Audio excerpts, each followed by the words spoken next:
اسرائیل کی فلسطین پر بمباری 10ویں محرم کو بھی جاری رہی۔ ایک ڈاکٹر اور اس کے 3 بچوں سمیت 100 سے زائد معصوم مسلمان شہید کر دیے گئے۔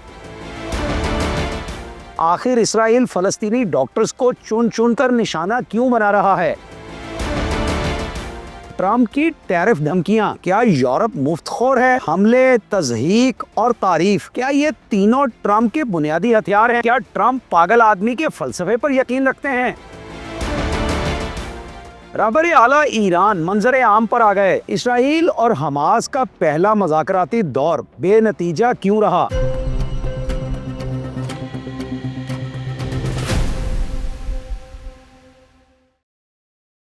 السلام علیکم، میرا نام ہے سجاد شفیق بٹ۔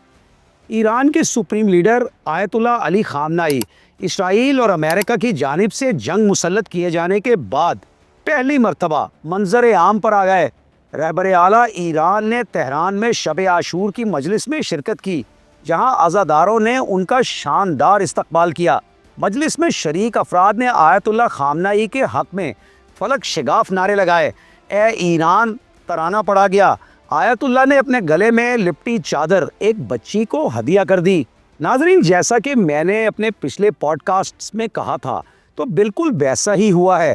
اسرائیل نے عشرہ محرم الحرام کے دوران غزہ پر بمباری کا سلسلہ نہیں روکا، حتیٰ کہ اسرائیلی بمباری عاشورہ کے روز بھی جاری رہی۔ 100 سے زائد معصوم فلسطینیوں کو شہید کر دیا گیا، جن میں ایک ڈاکٹر اور اس کے 3 بچے بھی شامل ہیں۔ خان یونس کے علاقے میں ہوئے ایک اسرائیلی فضائی حملے میں فلسطینی ڈاکٹر موسیٰ حمدان خفاجہ اور ان کے خاندان کے متعدد ارکان شہید ہو گئے۔ شہداء میں گائناکولوجسٹ موسیٰ حمدان خفاجہ کے 3 کمسن بچے بھی شامل ہیں۔ موسیٰ حمدان خفاجہ خان یونس کے ایک ایسے علاقے میں نصب خیموں میں مقیم تھے جنہیں خود اسرائیل کی جانب سے شہریوں کے لیے محفوظ علاقہ قرار دیا جا چکا ہے۔ مد نظر رہے کہ 7 اکتوبر سن 2023 سے جاری اسرائیلی حملوں میں اب تک کم سے کم 1600 ہیلتھ ورکرز شہید ہو چکے ہیں، جن میں 90 ڈاکٹرز اور 132 نرسز بھی شامل ہیں۔ در حقیقت اسرائیل فلسطینی ڈاکٹرز، نرسز اور دیگر ہیلتھ کیئر پروفیشنلز کو چن چن کر اس لیے نشانہ بنا رہا ہے تاکہ غزہ کی پٹی میں میڈیکل سہولیات کی فراہمی کا نظام مکمل طور پر بند کر دیا جائے، اور اس طرح اسرائیلی فورسز کی جانب سے محصور شدہ 20 سے 22 لاکھ افراد از خود ہمسایہ ممالک کی جانب ہجرت پر مجبور ہو جائیں۔ چند روز پہلے ہی اسرائیل نے خان یونس کے علاقے میں ایک فضائی حملہ کیا تھا، جس میں ایک ڈاکٹر میاں بیوی کے 9 بچے شہید ہو گئے تھے۔ ادھر قطر میں اسرائیل اور حماس کے درمیان جنگ بندی مذاکرات کا پہلا دور بے نتیجہ ختم ہو گیا ہے۔ فلسطینی حکام کے مطابق مذاکرات کے لیے اسرائیلی وفد کے پاس حتمی معاہدے تک پہنچنے کے لیے اختیارات نہیں تھے۔ اسرائیل اور حماس کے درمیان مذاکرات کا یہ سلسلہ اسرائیلی وزیر اعظم کی امریکن صدر ڈونلڈ ٹرمپ سے ملاقات سے قبل شروع ہوا ہے۔ نیتن یاہو نے واشنگٹن روانگی سے قبل کہا تھا کہ جنگ بندی مذاکرات میں حصہ لینے والی اسرائیلی مذاکراتی ٹیم کو یہ ہدایات دی گئی ہیں کہ ایسی شرائط کے تحت ہی جنگ بندی کا معاہدہ کیا جائے جنہیں اسرائیل نے قبول کیا ہے۔ عرب میڈیا کے مطابق غزہ میں جنگ بندی منصوبے میں اسرائیلی حملے روکنے اور 60 روزہ جنگ بندی کے لیے صدر ٹرمپ کی ضمانت شامل ہے۔ جنگ بندی کے پہلے روز 10 اسرائیلی یرغمالیوں کی رہائی، 18 یرغمالیوں کی لاشوں کی حوالگی اور غزہ میں امداد اقوام متحدہ اور دیگر متفقہ ذرائع کے ذریعے تقسیم کرنے کی تجاویز بھی شامل ہیں۔ دوسری جانب ایران میں وقتی فائر بندی اور غزہ میں ممکنہ جنگ بندی کے لیے مذاکرات کی ڈھال استعمال کرتے ہوئے اسرائیل نے یمن پر دھاوا بول دیا ہے۔ اسرائیلی فورسز نے حوثی اکثریتی جماعت انصار اللہ پر فضائی حملہ کیا ہے اور 3 یمنی بندرگاہوں الحدیدہ، الصلیب اور راس عیسیٰ کو تباہ کر ڈالا ہے۔ دنیا کی ابھرتی معیشتوں کے گروپ برکس نے ایران پر اسرائیل اور امریکہ کے حملوں کی مذمت کی ہے۔ برازیل، روس، بھارت، چین اور جنوبی افریقہ پر مشتمل گروپ برکس کا 2 روزہ اجلاس برازیل کے شہر ریو ڈی جنیرو میں ہوا۔ اجلاس کے بعد مشترکہ اعلامیہ میں کہا گیا ہے کہ ایران پر حملے بین الاقوامی قانون کی خلاف ورزی تھے۔ اجلاس میں ایران کی جوہری تنصیبات پر فوجی حملوں کی شدید مذمت کی گئی۔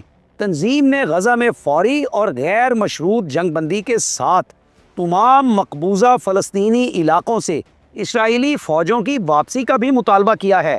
گو برکس نے اپنے بیان میں امریکہ یا اسرائیل کے نام نہیں لیے، لیکن ٹرمپ نے دھمکی دے دی ہے کہ جو ملک بھی برکس کی امریکہ مخالف پالیسیز پر چلے گا اس پر اضافی 10% ٹیرف عائد کیا جائے گا۔ ناظرین، اس وقت بین الاقوامی سیاست کے ماہرین اس نقطے پر بحث میں مشغول ہیں کہ کیا صدر امریکہ بذات خود پاگل ہیں یا دنیا بھر کو پاگل کر دینے میں مصروف ہیں۔ مبصرین کے مطابق حملے، تضحیک اور تعریف، یہ تینوں ٹرمپ کے بنیادی ہتھیار ہیں جن کے ذریعے وہ اپنی حریف اقوام کے سر نیچے کرنے میں مصروف عمل ہیں، اور اسی کے ساتھ ساتھ ٹرمپ اپنے بارے میں غیر متوقع طرز عمل رکھنے والے شخص کا تاثر پیش کر رہے ہیں۔ مثال کے طور پر جب گزشتہ ماہ امریکن صدر ڈونلڈ ٹرمپ سے پوچھا گیا کہ کیا وہ ایران پر حملوں میں اسرائیل کا ساتھ دینے کا منصوبہ رکھتے ہیں، تو انہوں نے کہا شاید میں ایسا کروں، شاید میں ایسا نہ کروں، اور کوئی بھی نہیں جانتا میں کیا کرنے والا ہوں۔ پھر انہوں نے دنیا کو یہ یقین بھی دلایا کہ لڑائی میں 2 ہفتوں کے وقفے پر اتفاق ہوا ہے تاکہ ایران مذاکرات جاری رکھ سکے، لیکن پھر انہوں نے بمباری بھی کر دی۔ We must, as a nation, be more unpredictable. London school of economics میں بین الاقوامی امور کے پروفیسر پیٹر ٹروبوویٹس کا کہنا ہے کہ ٹرمپ کا پالیسی ساز آپریشن مرکزیت پسند ہے، شاید سب سے مرکزیت پسند۔ جہاں تک بات خارجہ پالیسی کی ہے، ایسا رچرڈ نکسن کے بعد پہلی بار ہوا ہے کہ ٹرمپ نے اس کا سیاسی استعمال کیا ہے۔ انہوں نے غیر متوقع رویے کو اہم اسٹریٹجک اور سیاسی اثاثہ بنا لیا ہے، اور ٹرمپ نے اس کا سیاسی استعمال کیا ہے۔ ان کا ناقابل پیش گوئی رویہ ایک ڈاکٹرائن میں بدل چکا ہے۔ ان کا لایا گیا یہ مزاج وائٹ ہاؤس کی خارجہ اور سلامتی پالیسی چلا رہا ہے، اور یہ پوری دنیا کو بدل رہا ہے۔ پروفیسر ٹروبوویٹس کا کہنا ہے کہ ٹرمپ نے امریکہ کے عالمی وعدوں کی ساکھ پر سنجیدہ سوالات اٹھا دیے ہیں اور امریکن رویے کے بارے میں شکوک پیدا کر دیے ہیں۔ سیاسیات کے ماہر اسے میڈ مین تھیوری یعنی پاگل آدمی کا فلسفہ کہتے ہیں۔ یہ ایسا فلسفہ ہے جس میں ایک عالمی رہنما اپنے حریف کو یہ کہہ کر رضامند کر لیتا ہے کہ وہ کچھ بھی کر سکتا ہے۔ Trump believed that if other countries couldn't predict America's next move, they'd be more cautious and more likely to make concessions.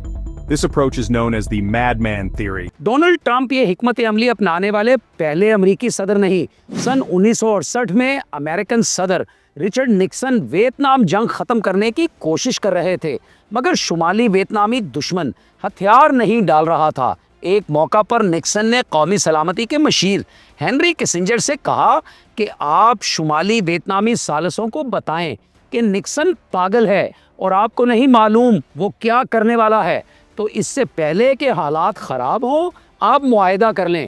اسی مخصوص طریقہ کار کو عالمی سیاست میں میڈ مین تھیوری یعنی پاگل آدمی کا فلسفہ قرار دیا جاتا ہے۔ It isn't just what I would call a madman theory. I think that overstates it.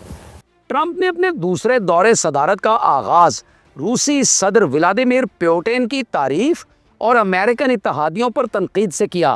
انہوں نے کہا کینیڈا کو امریکہ کی 51ویں ریاست بن جانا چاہیے۔ وہ کہتے رہے کہ وہ گرین لینڈ کو امریکہ میں ضم کرنے کے لیے فوجی طاقت استعمال کرنے پر غور کر رہے ہیں۔ انہوں نے یہ بھی کہا کہ امریکہ پاناما کینال کا کنٹرول دوبارہ سنبھال لے گا۔ ناظرین، نیٹو چارٹر کے آرٹیکل 5 کے مطابق ہر رکن دوسرے کے دفاع کا عزم ظاہر کرتا ہے، جبکہ ٹرمپ نے امریکہ کے عزم پر شک و شبہات کو جنم دیا ہے۔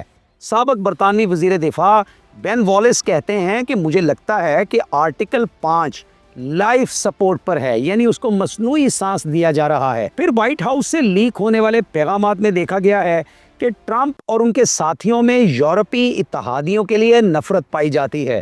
امریکن وزیر دفاع پیٹ ہیگسیت نے ٹرمپ کے نام ایک پیغام میں کہا تھا کہ یورپی مفت خور ہیں، میں ان کے لیے آپ کی نفرت کو سمجھ سکتا ہوں۔ جبکہ رواں سال میونخ میں